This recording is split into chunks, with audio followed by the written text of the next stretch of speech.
এটা কোন গ্রাম? রহিমপুর গ্রাম পঞ্চায়েত। এখানে আজকের এই সভায় মোট কতজন যোগদান হচ্ছে? এখানে আমাদের 15 পরিবারের 60 ভোটার পিতামাতার পতাকা তোলে সামিল হয়েছেন। মহারাজা প্রদ্যুৎ বিক্রম মানিক্যের আদর্শ, ওনার চিন্তা চেতনা এবং অস্তিত্বের লড়াইয়ে এখানে হিন্দু হোক, মুসলমান হোক, মণিপুরী হোক, সবাই আমরা এখন অস্তিত্বের লড়াইয়ে আমরা সামিল হয়েছি। মহারাজার পিতামাতার ঝান্ডা তোলে এখানে সবার একই লক্ষ্য যে আগামী 2023-এ আমরা মেইন মকসদ যে আমাদের অস্তিত্বকে টিকিয়ে রাখার জন্য পিতামাতার সরকার বানাতে হবে। তো এখানে কি সবাই কোন পার্টি থেকে আসছে? এখানে সিপিএম, বিজেপি, বিশেষ করে সিপিএম পরিবার থেকে এখানে সামিল হয়েছেন।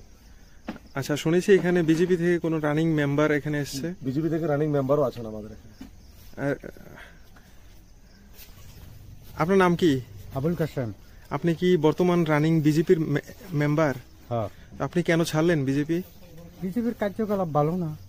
তা আপনি কি তিপ্রামথায় যে যোগদান করেছেন, তিপ্রামথা পার্টি সম্বন্ধে জানেন? জানি। আপনি মহারাজাকে ভালোবাসেন? ভালোবাসি। আচ্ছা কাকা, আপনার নামটা বলেন একটু। ফিরোজ মিয়া। আপনি তিপ্রামথায় কেন যোগদান করলেন? তিপ্রামথায় যোগদান করছি, মহারাজার নীতি ভালো লাগছে। এই যে আপনার মসজিদ মাদ্রাসা ভাঙছে, হ্যাঁ, প্রদ্যুৎ কিশোর দেববর্মা এই মসজিদ মাদ্রাসা রক্ষা করছে, এক কথার বিনিময়ে আমরা মসজিদ মাদ্রাসা রক্ষা করছি।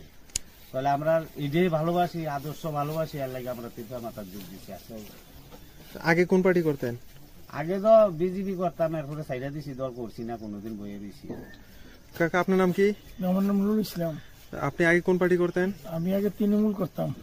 আচ্ছা, তো এখন তিপ্রামথায় যোগদান করে আপনার কাছে কেমন লাগছে? হ্যাঁ, ভালো লাগছে। বিদায় মনে করো যে আমি এখন তিপ্রামথার সামিল হয়ে গেছি। আমরা মুসলমানের ভালোবাসা তিপ্রামথা, এর লেগে আমরা মুসলমান সবারই লইয়ে, আমরা হিন্দু মুসলমান সবারই লইয়ে আমরা এখানে আছি, সব জাত লইয়ে। ধন্যবাদ আপনাকে।